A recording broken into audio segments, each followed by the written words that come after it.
Uhabari gani mwana KO TV? Kama ni mara yako ya kwanza, tafadhali subscribe na turn on notification. Karibu katika ulimwengu wa siasa. Jina langu ni D wa KO TV.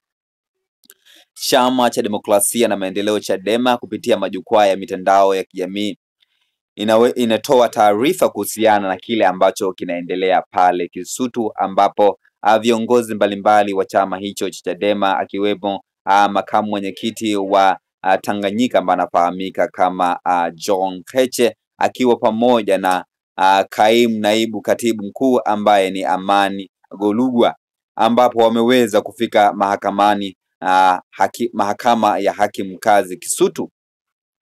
Lakini ifahamike kwamba kesi hiyo ya uhaini ya mwenyekiti wa Chama cha Demokrasia na Maendeleo Tundu Antipas Lissu itasikilizwa siku ya hii leo, ambapo mwenyekiti huyo atapanda kizimbani kwa ajili ya kusikiliza au kusomea mashtaka ya kesi ambayo inamkabili, huku wananchi na wafuasi mbalimbali wa Chama cha Demokrasia na Maendeleo wakiwa wanaenda katika mahakama hiyo ya Kisutu kwa ajili ya kusikiliza kesi hiyo inayomkabili mwenyekiti wao Tundu Antipas Lissu. Jina langu ni D wa KO TV. Kama ni mara yako ya kwanza, tafadhali subscribe na turn on notification, lakini uweze kutulia hapa KO TV.